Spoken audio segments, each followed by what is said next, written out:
Okay, so welcome everybody, both here and online, the Zoom audience, to the penultimate Heidelberg Joint Colloquium of this semester. And today we are going to go back to the near universe, and we're very pleased to have Martin Pessah to tell us a little bit about planet migration today. And to introduce Martin, I ask Mireia to give the laudatio. Thank you, Richard. All right, welcome, Martin. So a few words about Martin's career. So Martin was born in Argentina and did his diploma or his master's at the University of La Plata in 2000, which was followed by a PhD at the University of Arizona. Whom did you work with for your PhD? For my PhD with Dimitrios Saltis. Dimitrios Saltis. Right. And then moved after the PhD to Princeton, to the Institute for Advanced Studies in Princeton. You spent 3 years there working on your own on all kinds of interesting things. That was followed by another move to Europe. In 2013, Martin moved to Copenhagen to set up his own research group, a new research group in theoretical astrophysics, and as an assistant professor, and then followed by an associate professor, and since a few years, a full professor at the University of Copenhagen and deputy director of the Niels Bohr International Academy. So Martin is an expert on all these things that you will hear about: disks, planets, hydrodynamics, magnetohydrodynamics, accretion disks in different contexts. And even more known than for research, Martin is known for barbecues. So if anyone is interested, there will be plenty of advice. So welcome, Martin. We're very happy to have you with us today, and enjoy. Thank you. The talk. I use this, right? Yeah. So my motto is never too cold for a barbecue. And I can also barbecue vegetables. Is that okay? Hello? Is this better? Like that? Yeah? All right. So thank you, Maria, for the introduction. Thank you, Richard, for organizing this event. I was surprised to hear from Maria that this is one of the longest running events in astronomy in Heidelberg. So I'm quite honored to have the opportunity to tell you about the work that we have been doing in Copenhagen and also with collaborators. So I understand, you all are astronomers, astrophysicists, but I thought that given the nature of this talk, I will give you some healthy introduction to just understand why is that we care about planet migration in dusty disks. All right, so let me just set the stage. This works. Here we go. So just the general picture. I think you have seen several versions of this before. This for some reason. We do have a, generally speaking, a reasonable idea, I could say, about how planets form. There is a cycle of matter that happens in the universe, and from molecular clouds that have 10 to the 5, 10 to the 6 solar masses. Then some of these regions go unstable. They go into forming stars. In these stars, we actually have a cloud that cools down and flattens into a protoplanetary disk. And these are the sites where planets form and evolve. Eventually, this disk diffuses, so to speak, and we end up with the planetary systems that we have observed now with Kepler. So key to this talk is the element of protoplanetary disks. For some reason, this is... and just to set the scale, in case you are working out other things like galaxies or some sort of others in astrophysics, just to set the scale, protoplanetary disks are composed of, vast majority is gas. There is about 1% of dust that we think, plus minus take a little bit. And the typical sizes go from anywhere to 100 to 1,000 astronomical units. Of course, as they evolve, their sizes change. And we think that they live, roughly speaking, between 1 and 10 million years. And these are, the factories where we actually form planets. So we have observed these systems in a wide variety of or with a wide variety of instruments in different wavelengths. And just to make a point here, these are images from Hubble in the Orion Nebula, and you can see all of these, disk-like structures identified as protoplanetary disks. And just to want to, to draw your attention to the fact that these are very dynamical systems. Many of them are actually moving quite substantially through the interstellar medium. And here, just to make the point, this is Hubble, so this is optical images. And now, one of the elements of this talk is already showing up here. So the obscure regions that you see in these optical images, that is dust. So it's good that we have dust in these systems if we think we're going to form planets like Earth, because we actually need this as an ingredient to form planets. So the dust not only shows up in these optical images, but also in optical wavelengths, it shows up in two different ways. One is via scattered light with a sphere instrument at the VLT, and also in some regions here, you can see, depending on the line of sight, obscuration by dust. So there's plenty of observational evidence that dust is present in these systems. And if you had any doubt, as of recent, we are building a library of really amazing images now in sub-millimeter where the dust is emitting.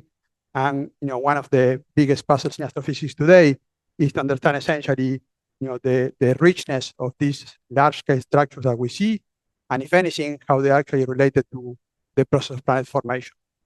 So I hope, perhaps this is preaching to the choir, but I rest my case that dust for the planetary disk is present, and we think is very important because of this is very sensitive to distance. Is this okay? Yeah. All right. So until a few years ago, or a couple of decades ago, these were the only planets that humankind knew for millennia, and that has changed dramatically in the last couple of decades. Mostly driven, but not uniquely driven by Kepler. These numbers may be out of date because I checked them yesterday.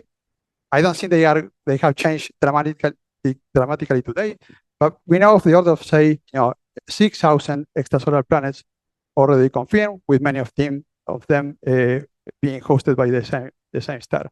And this is just a pretty composite and artistic representation of the very wide variety of systems that we know of. But something perhaps a bit more scientifically relevant is this kind of plot, which I'm sure you have seen in many different opportunities. This may be slightly out of date, but you will get the idea here. And I just want to make a very simple point.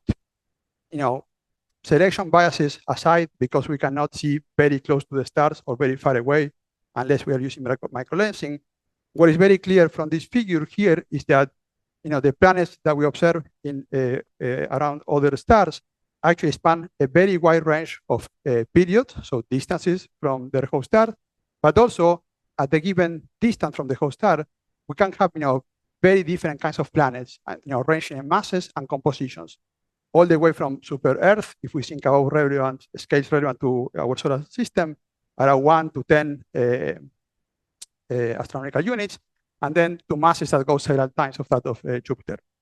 And understanding, how to form these planets, I would argue, is one of the open and most important problems in astrophysics, and in particular planet formation today. So I hope you are not going to be very disappointed if I tell you that I'm not going to tell you how this is happening and how we form all of these planets. My goal in this talk is much more humble, and is to point out that there is some physics that we know should be present in the process of planet formation in early stages, that has to do with dust and has to do with how these cores that later are going to be planets move in this disk. And I just want to make that case. If by the end of the talk I convince you that this is something we should not ignore, I will consider my job done. Okay. So by this I would argue, if we want to understand how these planets form and evolve, we do need to understand this key ingredient of how to grow the cores that later may become these giant planets. So I already said the word migration. Let me just mention a few words. Why migration? The fact that planets move as they are forming in this protoplanetary disk is both something that presents a problem but also there is some of a necessity for this to happen. It is a problem, and I will explain this a little bit later, why. It's a problem because the moment that you try to form or you put a planet of the size and the mass of the Earth in a typical protoplanetary disk, these objects interact with the disk, and I will explain a bit more detail later, and they interact with the disk in a way such that they tend to move and move close to the star. If this process is very efficient, then that means at the moment we are trying to put together something like Earth, it will move very fast and we lose it to the star, so we will not see it. On the other hand, I already showed you that very close to the star, we observe planets which are giant planets, sometimes with icy or gaseous envelopes, and they are very close to the host star. It's very difficult to explain how to form these things in situ. So the idea is that somehow you form them far away where there is enough material, and then somehow these things are moved close to the star and they need to be parked somewhere, so you also don't lose this object. There are various ideas of how this mechanism can happen, perhaps not all involving interaction with the disk. Some of them have to do with either interaction with the star. I'm not going to go into these details because, as I said, I don't want to explain how these things came to be there. But I just wanted to make the point, why we actually worry about migration in protoplanetary disks. You tell me what is better. I think I'm loud enough. It is okay for you? Yeah. All right. And here I like to quote a phrase from Morbidelli and Raymond on a review paper 2016. Is that we have been at this game one way or the other of understanding planet migration. I would argue for a few decades now. It was understood when the first planet, Pegasus 51, was discovered, that some sort of migration must have taken place because it was very difficult to explain it otherwise. So we have been at this game for a few decades, and then in a recent review, it says it is likely that we are still missing a fundamental piece of the migration story. I'm not going to claim that what I'm going to tell you today is that one piece that we are missing, but I think that's something that we have to incorporate. If it ends up explaining things later on when these models evolve and end up being the fundamental piece, that's another story, but I'm not going to be so ambitious today. So the question is, what about dust? Because I already convinced you that dust is there. We understand that dust is necessary to create this. This is not gas. This comes from dust. So dust must be there. And the question is, dust, or the statement is that dust is important for, I think, almost any process that has to do with planet formation, especially for the terrestrial planets, and if not for the cores of giant planets. But until very recently, the problem of migration has only involved gaseous disks. Okay? And then the idea is, well, can dust, that is so important for many other aspects of planet formation, also play a role in the migration of planets in dusty disks? Okay? That's the question. Can dust be important? And I have a very important slide that I learned to incorporate in these talks not too long ago, which is the mindset which I think I go into tackle this kind of research, but also the spirit of this talk. So here I have argued that a solid component, dust, pebbles, whatever you want to mention, which is not gas, is critical for many processes. It may also be important for the migration of cores. The question is, when and how much this may matter. And I'm not going to start, doing any fine tuning on anything. I don't want to explain why Jupiter is sitting there. What is the mass of Mercury? I don't want to, grab a system and understand what physical mechanisms or process I need to invoke to explain that system. I'm going to take a, physicist perspective. I acknowledge that there is a process. I argue that it's going to be important. And then I want to explore the consequences, okay? And see how far we get with that. So I will simply explore the dynamical consequences of something that everybody assumes to be there to form planets, which is the presence of a, some sort of small core embedded in a protoplanetary disk, which is the run-of-the-mill protoplanetary disk that people use for almost anything, with 1% of the mass in dust. There is no exaggeration. There is not a lot of dust. There is no new physics. It's the same models that people have used, only considering the key dynamical implication that the dust interacts with the gas and the planet. All right? Okay, so in order to understand all of these things, I have to tell you a couple of things to build up. So the first question is, why do planets embedded in a disk move to begin with? So let's take what people already know, what happens when you embed a planet in a gaseous disk, okay? I try to keep the physics as simple as possible. I'm happy to answer more questions later, but for the sake of the argument, I think this should be good enough. So the story is that when you embed a massive object in a disk, this object interacts with that disk, and by the law of action and reaction, if you want to think about it, then the disk interacts with the objects. Okay. So what happens is, and there are various ways this can be seen, but let me explain very hand-wavy way. When you put a planet in a gaseous disk, the planet wants to move in a Keplerian way. The disk, which is made out of gas, is partially supported by pressure. So with respect to the disk, the planet is moving subsonically. But what it does is emit sound waves. And just very naively speaking, these sound waves get sheared out by the background disk. And they get sheared out in a way that they produce this spiral density wave there. So this is in the rotating frame of the planet, but otherwise you would see this moving around. And then the basic point is under general circumstances, the wake that is behind the planet, which is an enhancement in density, is torquing the planet a little bit in a way stronger than the wake that is in front of it is pulling it forward.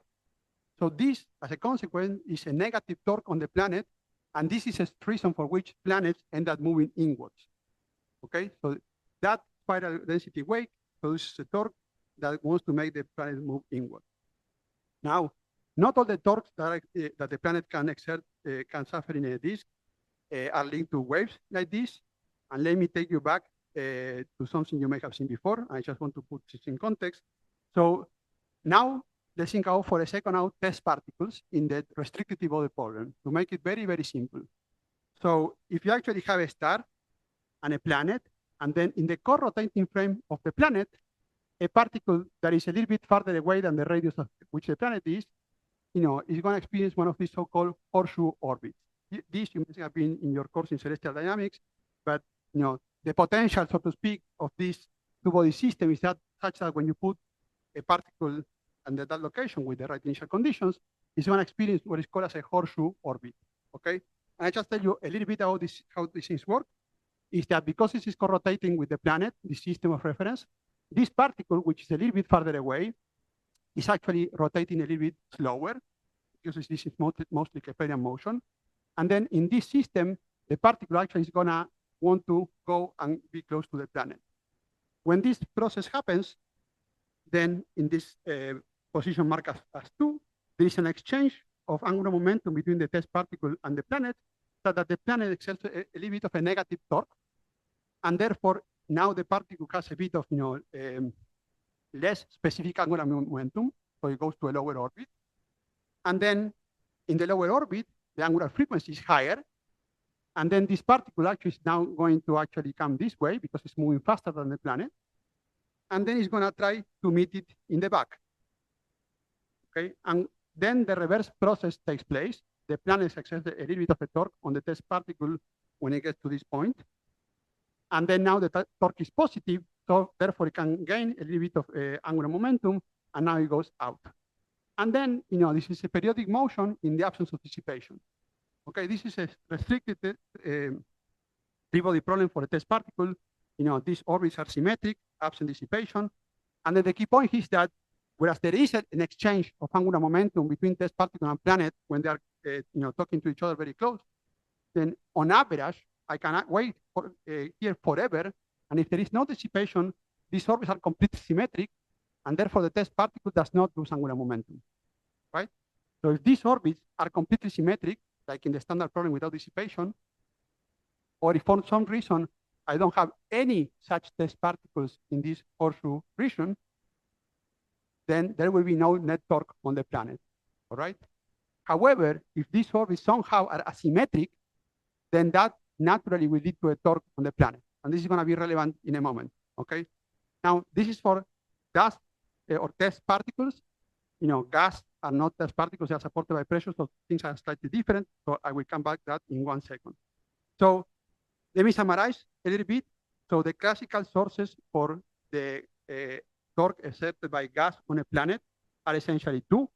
One is a so-called Lindblad torque. We're not going to get technical, but this is a spiral density wave that I told you before, and it's in general negative. So if it's only for this, the planet will go into a star fairly fast. And then I mentioned a second ago that for test particles, we have these horseshoe orbits that in principle, absent dissipation, they are symmetric. Now, when you have gas, which is partially supported by pressure, I'm not going to demonstrate this, but what happens is that there are, these orbits now for the gas are a bit asymmetric, and it turns out that there's a stagnation point here for the gas. So what happens is that there is a net positive torque exerted by gas on horseshoe orbit. I'm not demonstrating this in a very a formal way, but I hope that the hand wave explanation is good enough. If you want, we can go to details later. So the bottom line is that I have a torque that is negative exerted by the gas, and I have a torque that is positive exerted by the gas. And the little bit of problem is that the Lindblad torque is actually a little bit larger, negative, larger in magnitude than this co-orbital torque. As a result, when you add them both together, the Lindblad torque in general wins, and therefore this is the reason for which we have fast inward planet migration. Okay.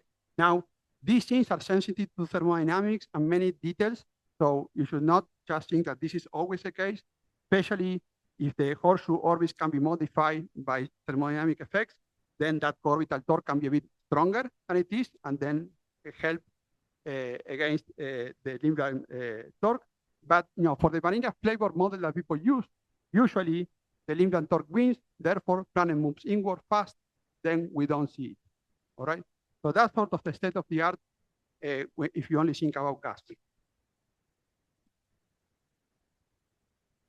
By the way, I'm going to encourage people to ask me a question. If we can answer it quickly, I will do it. So, we don't accumulate too many questions towards the end, but it's completely up to you.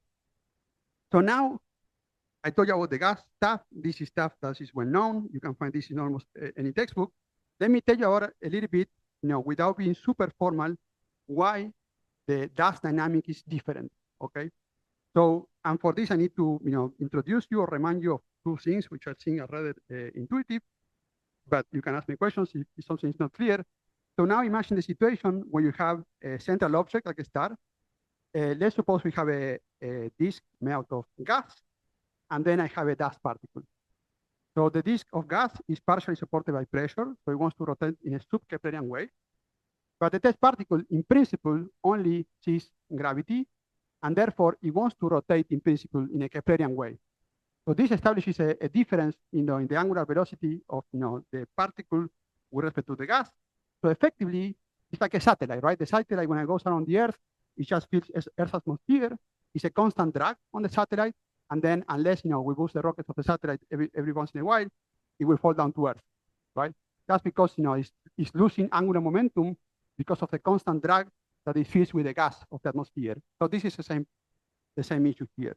So in generically speaking, the dust orbiting in a gaseous disk will actually lose angular momentum and drift. And then without going into too many details, the velocity at which this particle drifts inwards radially, is determined by how big is the particle and how dense is the medium. I'm not going to go into details. This can be characterized very conveniently by a dimensionless number, which is proportional to the size of the particle and the very simple assumptions, and is inversely proportional to the density of the medium.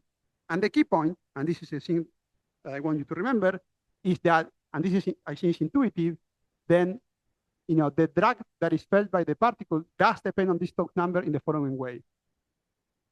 It's going to have a negligible radial velocity, so it's not going to drift if the particle is very, very, very tiny, right? Imagine the situation where the dust is so small that it has the size of a gas particle, then it's just one more of the rest, then it will follow the flow and just orbit the Keplerian orbit. So in that case, there is no radial drift.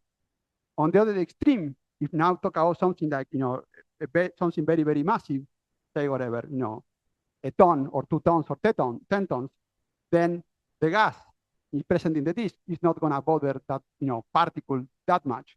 So I would argue that the fact that there is a sweet spot in which the radial drift is largest is more or less intuitive. there will be some particle of a given size where is big enough but not so big that it wants to migrate radially inward, and that happens for Stokes numbers of order unity. Yes. All right. So just remember, Stokes number dimension is number that keeps track for fixed density of how big particles are, and therefore Stokes numbers of the unity things moving radially fast. Now I already talked about these horseshoe orbits before, so let me go back to this, and I'm going to complicate things a little bit. Now, if I don't have gas, a dust particle will want to execute this kind of motion that I told you before. It could be a test particle, right?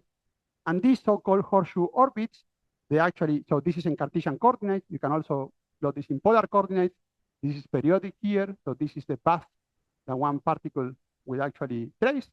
And there's an important quantity that I want to bring your attention, which is how big this horseshoe orbit is, how wide it is.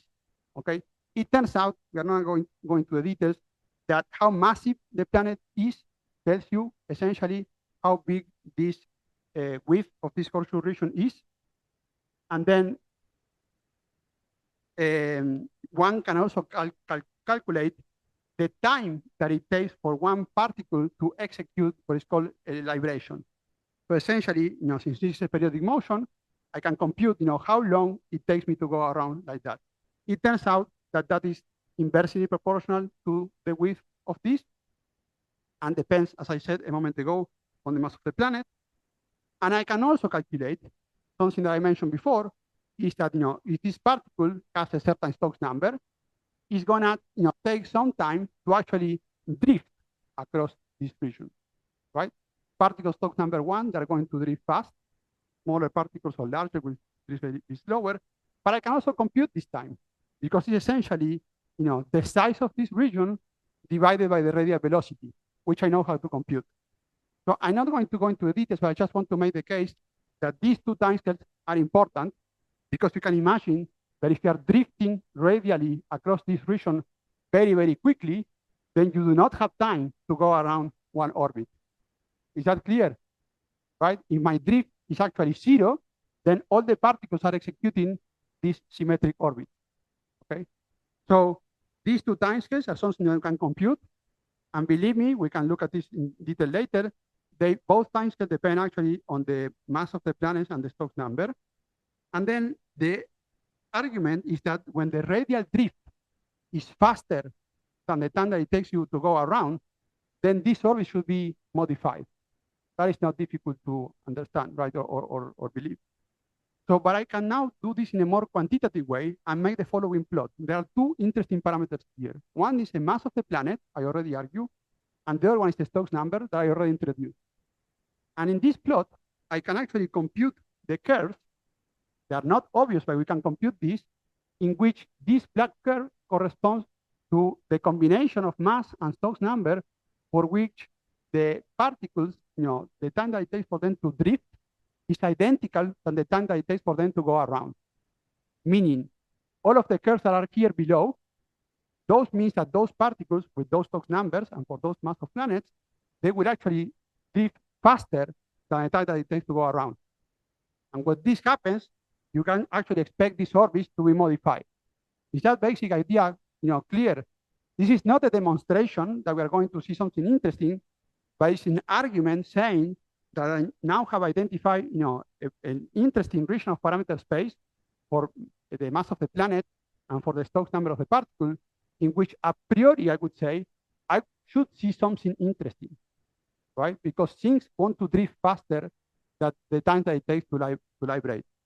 If they don't drift at all, then particles just execute these motions that I showed you before. If those motions are symmetric, nothing interesting will happen, because the planet is never torqued in a net way. So this is the part of the talk where if I were giving a seminar, I would get more technical and show you equations and tell you a lot of things about simulations. I think that's not the spirit of this colloquium, but I'm happy to tell you about details. So what I'm going to show you is, having argued that there is a region of parameter space where something interesting should happen, I will show you that in this is the case, showing you the results of numerical simulation, okay? if you care to see equations or know more about the numerical methods and everything, I'm happy to answer questions. So let me just show you the outcome of a simulation where I think we end up having something, a planet that was maybe 1 Earth mass and Stokes numbers of 0.1 or something like this. I will show you this in a much more systematic way for a wide range of parameters that are relevant. But I just want to make the point. Now, if you actually focus your attention here, this is a so-called, our planet in this model at 1 astronomical unit. This is the profile that you see in the gas. And, long and behold, this is actually a spiral density wave that I showed you before. So nothing strange is happening there. But now look at what is happening with the distribution of dust. The way these simulations are done is you first let your disk evolve with some dust at 1% level, so nothing strange. When that reaches steady state, which is very quickly, then you slowly, if you want to grow a planet up to 1 Earth mass, so the system relaxes. And this here that you see here, this is a steady state, okay? So it's not, we just happen to catch this in some weird, behavior. This is a steady state. We, still need to understand some of the details of the dynamics that is happening here. But now you can appreciate now with an example of what I was saying before. These orbits, what are the horseshoe orbits for the dust, actually are now fairly asymmetric. In particular, there is a big void of dust in the back of the planet. In this frame, the planet is moving this way. So, and you can see, if you squint your eyes, clearly the deficit of dust here is more important than here. So therefore, the planets see this as an enhancement of dust in the front. Yes? This I already told you. This is, I already told you, and I come back to this in a second. But here you can already see by eye, I would argue, that it's going to be a positive torque on the planet because something dust is pulling stronger from the front than from the back. So because this is going to be useful for a moment, let me now, overlay the dust distribution on top of the gas, and hopefully it's not going to be confusing. But when you do both things, you get this. So the bright stuff is still the spiral density wave of the gas. And now the black stuff laid on top is where the dust is missing, okay? And here, it's difficult to do perhaps integrals with your eyes on this surface, but you can tell that, this void is bigger than this. And the question is this void important enough that can actually, compete, so to speak, with the torque exerted by the gas? Because I already argued that one alone will push this planet inward fairly fast, okay? So to answer that question, because here, it's again difficult to see by eye, and also for one particular case, Pablo is a very thorough and systematic person, also extremely good with the code that he developed. We ran 200 of these simulations by changing, one by one, the mass of the planet and the Stokes number. There is quite a bit of information here, but I just want to make a couple of points. Here we can see, so each of these panels, I'm not showing you the 200 simulations, it's a subset. Each of these panels is, the Stokes number is changing. And if you go up, then the mass of the planet is changing. So I guess that the simulation I showed you was something around here, one of these or something like that.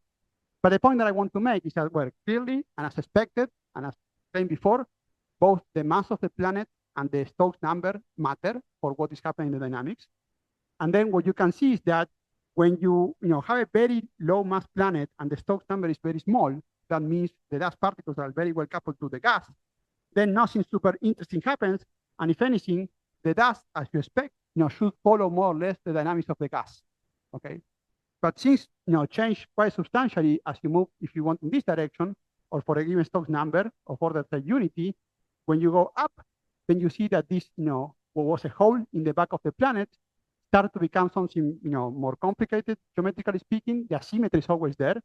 And if you actually are massive enough for this Stokes number, at some point, sorry if I didn't say that, these are Cartesian representations of a cylindrical disk. So this is, this is expected to be, this is a 2 pi. So this actually is periodic with this because you are seeing the full disk in azimuth. But what you can see here is that now this in black and this in black means that you essentially have cleared a gap, a 2 pi azimuthal gap in the dust, okay?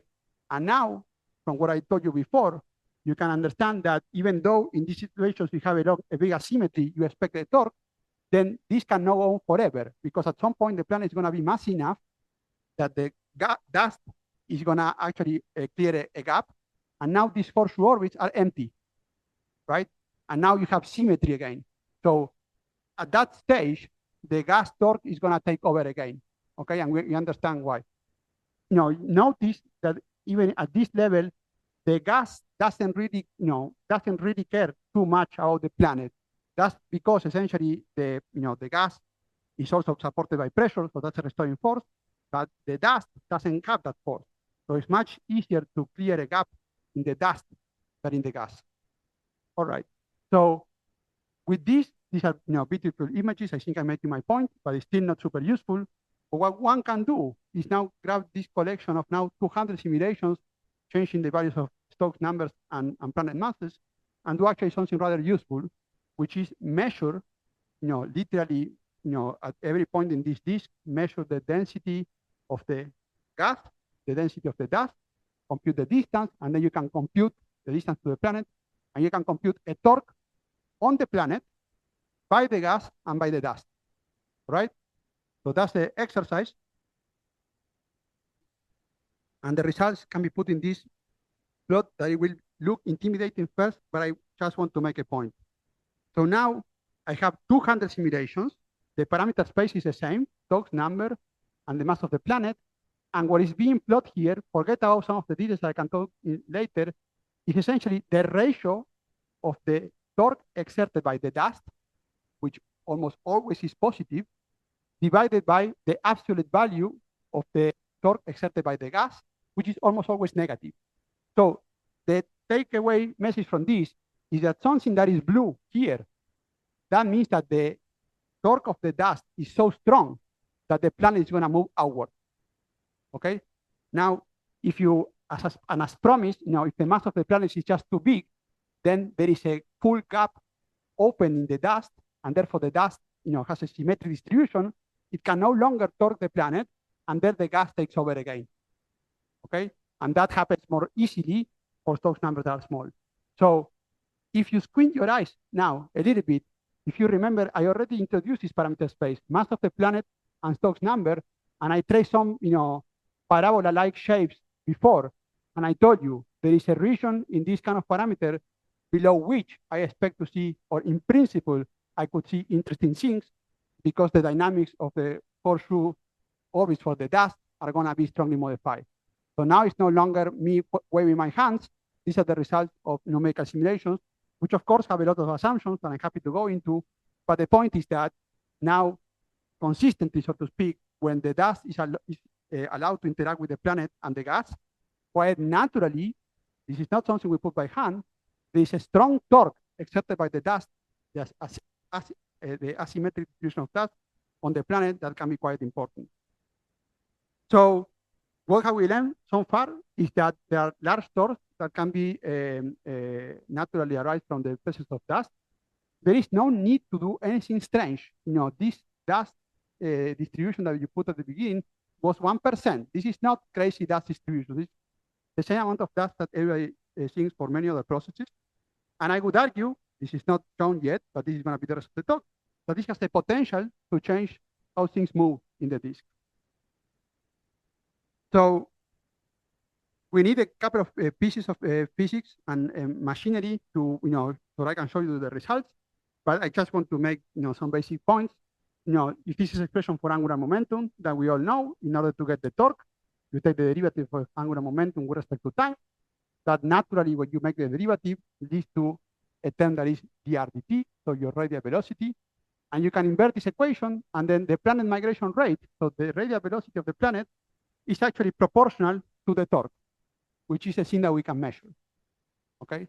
So now, every single paper that has written until today, or until a couple of years ago, on planet migration has been solving this equation with different models for the torque exerted by the gas. So now, for the first time, I would argue we have access to the torque exerted by the dust. Okay? So I'm not going to bother you with details, but now there are going to be two parts of the talk. First, we actually try to understand how these systems behave under very idealized circumstances. And then towards the end of the talk, I'm going to tell you about a bit more realistic models for the disk. But essentially, in order to integrate these equations, what you need is a model for the torque exerted on the planet as a function of radius, and I will comment this in a moment. And then you also need a model for the disk. You have to say, when you integrate equations of motion, where this planet is moving, because as it moves, it's going to be in different parts of the disk. That disk will exert torque, and we have to calculate this, as consistently as we can. And also, these planets actually have their own mass. They attract gas and dust from the environment, and they also accrete. And as they accrete, they change their mass. This is, the torque will actually change. So, because the effect of that planet is changing the disk. So it's a quite convoluted problem. So we try to address this in the most systematic way that we can. There is one slide which is a little bit technical that I want just to mention for those who are experts, but by no means we should get hung out on this. Is the fact that when we measure this torque for the planet, we did that, and the series of assumptions, one of them was that the planet was fixed at 1 AU. 1 AU is nothing special, because in this that behave by power law, we can have chosen another distance. But the point is that the planet was fixed at that distance, so we can actually do measurements. Now, the moment you start integrating equations of motion with the torque that you have, that planet wants to start moving. So therefore, you have to, in principle, you can run a bunch of simulations where the planets are moving. Those are very expensive. So short of that, we took an intermediate step, which is using the results that we already had. We try to understand how the torque would scale as a function of radius. Okay, this is a technicality that I'm happy to talk about later. I didn't want to hide this under the rug, so to speak. And then in 2 lines, what we did was to use for the scaling for the gas torque, something that is already very well known in the literature. And this is essentially sensitive only to the slope of the density profile in the disk. But the key quantity is this so-called gamma p, which is what sets the scale of the torque exerted on a planet. And you can also almost get this doing dimensional analysis. This has units of a torque. The quantities are evident here is the density, the distance, and the angular frequency. There are 2 parameters that you actually need to do more refined calculation to figure out. But this one essentially is how massive is the planet and how thin is the disk. The point that I want to make is that for gas, we have a pretty good idea of how to scale measurements as a function of radius. So our approach was to mimic this for the dust. And the way to do this is a 2-step process. The torque now not at only one distance, but as a function of distance in the disk, and not only by the dust density that we assume, but for other dust densities, we can see actually that scales in this way. This is what is going to give us the dependence with distance. This one, I can show you very quickly that the torque exerted by the dust to be proportional to the mass of the dust. And this quantity, which is the ratio of the dust torque to the gas torque, is actually what we measure. So this is a way to be smart, in a sense, and actually use the information at one location in the disk for one given dust density, taking as fiducial values, and understanding how to scale those for different dust masses and for different distances. This is the first thing that came to mind. I think it works in a very decent way. Of course, it can be tested with further simulations. But let's see how far this takes us with this very simple model. So now, essentially, we have everything that we need. Given this model, and we are going to here, as an example, take the vanilla flavor alpha disk model. For those of you who are not experts, the standard accretion disk theory is still evolving after 50 years, but the models that were put together in the early 70s by Shakur and Sinaev are models that are still being used today. And I guess the point is that the way gas is envisioned to lose angular momentum in a disk is by what is called viscous accretion. So it's envisaged that these disks are turbulent, and there is some enhanced viscosity that will allow you to get rid of angular momentum, so matter can actually accrete. This is a very widely adopted model, and our first approach was to use these models, were very unrealistic to model protoplanetary disks, but we just wanted to see the effects of the physics that now we are putting, or we are now seeing as a new piece to the puzzle. So the point I want to make is that There is nothing strange in this model. It's the standard disk model that people use to study planet formation. The central star is one solar mass. This measures, the level of angular momentum transport in the disk. It's a very reasonable number, 10 to minus 3. Then this is how thin the disk is. This is your height divided by your radius. So 0.01 or 1 or 0.1 values are reasonable. And then this is accretion rate of the star. The point that I want to make here is that with everything that I told you before, one can now initialize different planets with a very small mass at different distances from the star. Here is a 1 AU, and I think something like 5 AU and 10 AU.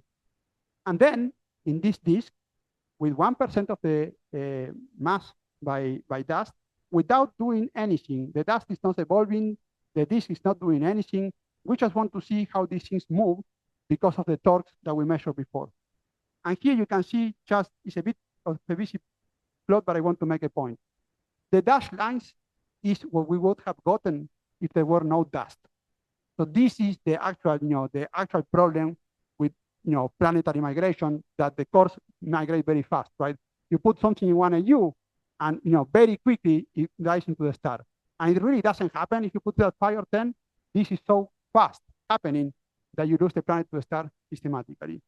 The different colors here mean different accretion rates onto the planet, which is actually put by hand, so to speak, because it has to grow somewhere, somehow. We can make that a bit more physical. But what you can appreciate is that if the planets grow exceedingly fast, so 10 to minus 4 Earth masses per year, then essentially they grow mostly in situ, because that growth happens very fast, and then they end up moving a little bit. Contrast this with what happens, those were the dashed lines, with the solid lines, which is where we consider the torque exerted by the dust. Here, as an exaggerated case, you can see that planets fly away, essentially. This is because, remember, this is not happening by chance or magic. I show you, for this kind of planet, for this kind of Stokes number, then there was a very strong torque exerted by the dust that was positive, right? So these things fly away very fast. I'm not claiming that this is happening in nature or this is realistic. I'm just making the point that the physics that we saw before is now very clearly at work, okay? And then an effect that you can see is that planets are accreting very slowly. Therefore, there is a lot of time, because as long as they have a low mass, they will always be in this region of parameter space where the dust wants to push them out. That changes systematically as they start accreting faster and faster. Now they do an excursion, but then remember, at some point they will get massive enough that they open a gap in the dust, and then gas takes over and they go in. So my point is that now I'm looking at this plot, and we can understand in a rather quantitative way why things are happening. Okay, and just to show you that this is not something that happened by chance, this was a Vanilla Framework steady state isothermal disk for alpha viscosity, and then you can actually complicate these models a little bit more, and then find that this behavior is always there. You can complicate the thermodynamics of the disk.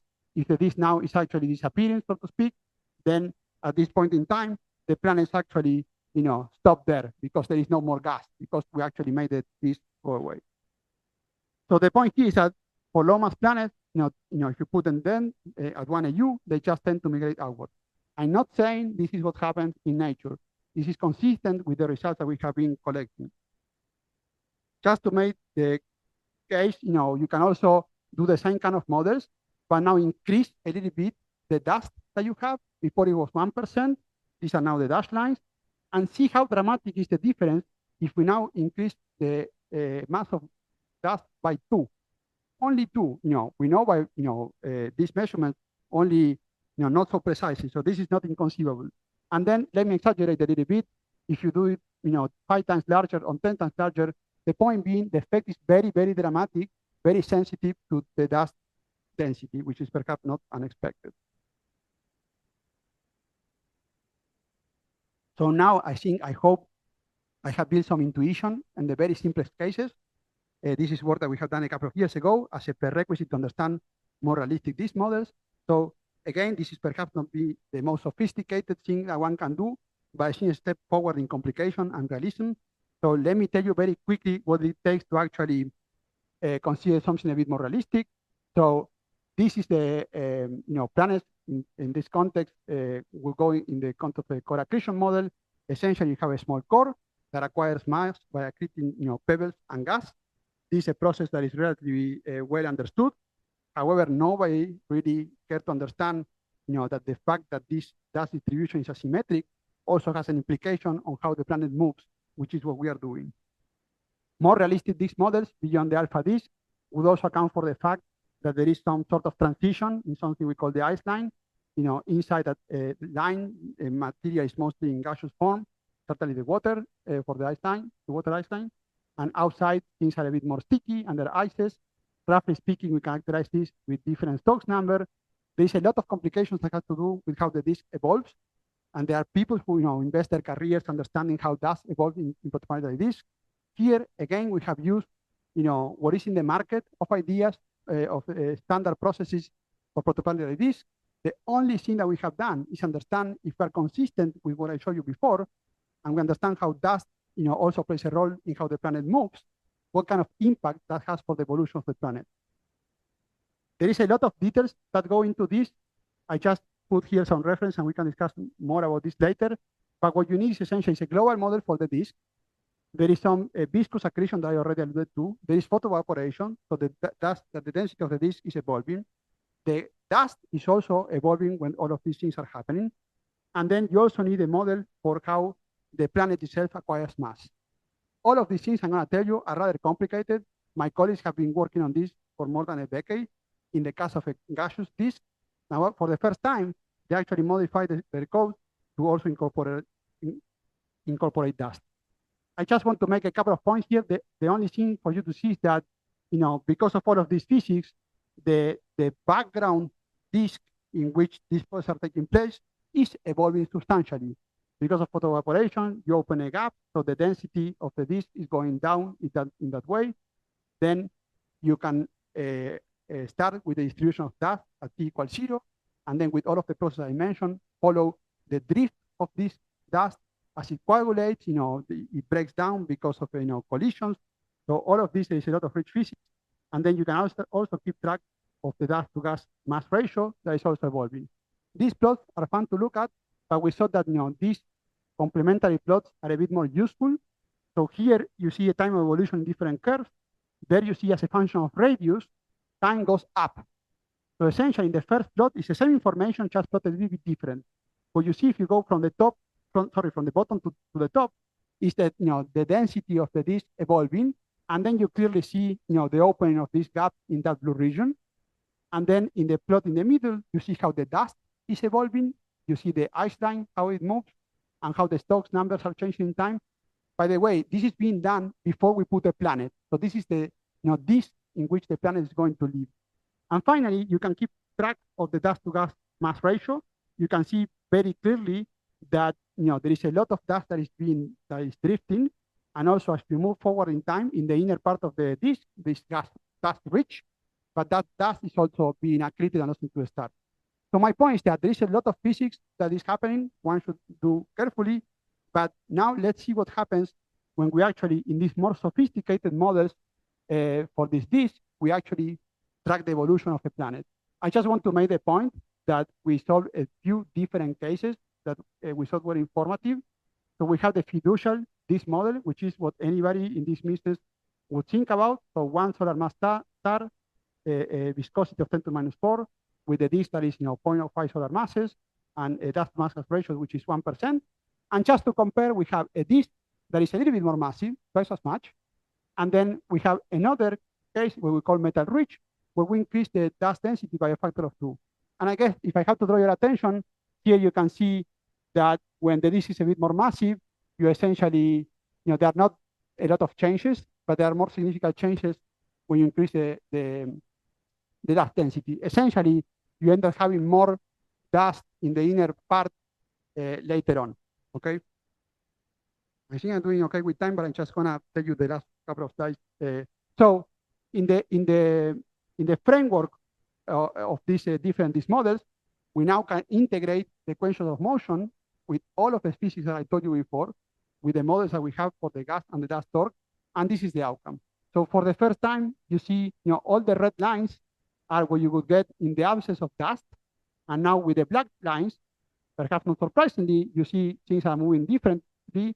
In a way, here is the outer excursion that I promised you before, but now, not now in a very simplistic toy model. This is quote unquote the state of the art disk that our colleagues use to do population synthesis analysis of planets. So with the only addition of now consistently taking into account that the planets are also torqued by the dust. Something that should call your attention is that the ice line is somewhere around here. Then it's not difficult to see that if you are outside the ice line, then the presence of dust does not make a big difference. That's not very surprising, just because in these models, you set up the disk with gas and dust, and then you let go.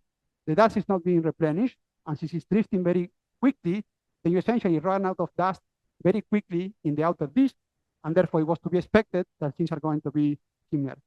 Again, understand that this is a very particular model that we started with because people are familiar with. This does not mean that in other circumstances the dust storm may not be important further out. And just to draw your attention to something that I found interesting is that here, for example, the planets which are accreting from in this dusty disk, they actually end up being less massive than the ones when you don't have dust, and that's simply because as they are moving out and the dust is moving in radially, essentially, they get out of the zone where they can actually go faster. Okay. However, when you actually have a more massive disk, they actually can, so to speak, ride that wave of dust a little bit better. And then in the metal-rich case, they actually end up being more massive just because there is more dust. So just to wrap up this, there was an effect that we didn't consider our original work in 2019, which was we did not consider consistently the fact that these planets are actually also accreting this mass. And then there has been a recent work by Trenko in 2025. This is more or less the map that we already have for this torque. And what they show is that when they consistently resolve the Hill radius and see how particles actually accrete onto the planet, perhaps not surprisingly, then actually the dust torque is more important. This is because actually you accrete from the front, and then the void of dust in the back is even deeper, if you like. So this, if anything, enhances the effect that we have seen before, absent accretion. And just for comparison, I show you, this is a very recent paper. I will show you just our case that you have seen before, where this is in the absence of dust. This is our model with dust, but no accretion in the torque. And we already discussed this effect. And what you see here is what happens if you also include accretion.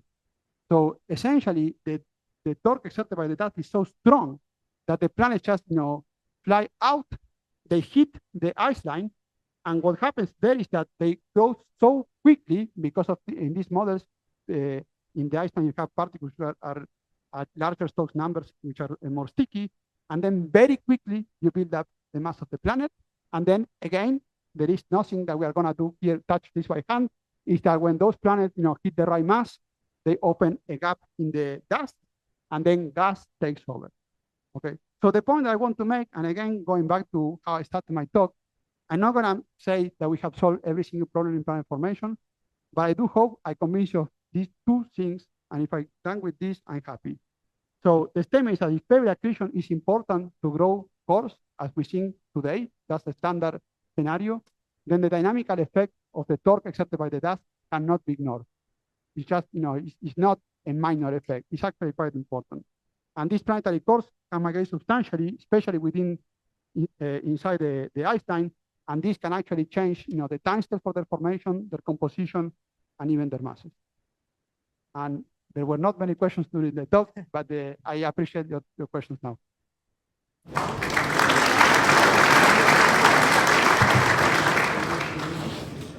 Well, thank you, Martin, for explaining such a clear way, such a very complex process. We're running a little bit behind schedule, so let's just have two questions to round off from the audience. First from Keith Dunnemond. Yeah, so this your work is very close to my heart, so I really like this. I have a question regarding the the viscous alpha that you chose, which you chose at a relatively high value of 3 times 10 to the minus 3. Now my question is the same value also used for the turbulent mixing of the dust? Okay, first two things. So the value of 10 to the minus 3 was for the toy models. When we did these more complicated models with all of the physics, that was 10 to the minus 4. The motivation for that was we thought it was more in line with what people are arguing these days. And to answer the second part of the question, it is true that in principle, these processes of, turbulent accretion and turbulent diffusion of the dust should be somehow linked. That was not considered here. It's something that we need to include. I would argue, though, and this is not an argument not to do it, I would argue that when we do it, my impression is that these asymmetries are so large scale that I think a priori would find it difficult to be this is going to be strongly modified, but you know better than me that of course it's a matter of time scale. If somehow the diffusion is very fast, then these holes are going to be filled. So that's something that one has to look into. Okay, one last question, Thomas Henning. Again, you get the last word, Thomas. So actually, I had a comment and a question. The comment is about the stickiness for particles which are surrounded by ices. This is partly that has been shown by early experiments. Later experiments have actually not shown that as large as in the earlier experiments. So we have to be a bit careful with these ice mantles. Okay. But I have a question about your migration model. Yes. You very nicely explained why the planets would migrate, but that all applied to type 1 migration. Mm-hmm. So if you do type 2 migration, I think you would not see your dust effect, right? I hope that was clear. All of this is really, significant. Yeah. And it's not some scale that we don't know. It's order of magnitude 10 Earth masses. It will shut down. It will shut down. Yeah, thank you. But yeah, I just want to say, the way this map was built, there is very little room to play around with here. Of course, if you have extremely, different structure for the disk, we have to do this more carefully. But with the kind of models that people use, this is a relatively robust result. And it will be self-limited, right? No. Again, yeah, I agree. This is for the course. One, question that I was asked, do you think this will ever be observed? Because in principle, such a process, the thing is that, this may be very short-lived. But one would be arguing here that in principle, if one were to have a core in a dusty disk, there could be an instance in which you actually don't see a full gap. You see a hole. I worry that these processes are very short-lived compared to the times that we think about. Okay. Well, lots of discussions. I'm now going to wrap up everything, and I'd like to make a couple of announcements before we thank Martin. Could you put that slide up on the? Yes. Yeah. I think I was. The first announcement is next week's colloquium, which will be Amélie Santonga, who's as just the new incoming director at the Max Planck Institute for Radio Astronomy in Bonn, who's going to tell us about another process, growing objects involving at least gas and maybe dust as well. So she'll be telling us about that next week. And then the last announcement is this evening. There is a lot of food for thought that we've heard about today. So come and chomp over that at the Ristorante Giardiano. And if you want to join for dinner, please make yourself known to Maria at the front here. I believe there are some cars if you want some transport there. So it just remains for us to thank Matt again for this really, really very interesting, insightful, and superbly explained I'm sorry, colloquium. More time than I thought, but I didn't want to rush through some of the explanations. Yeah. Otherwise, it would be just a bunch of plot. It's great. I think all the non-experts could follow you. Thank you very much.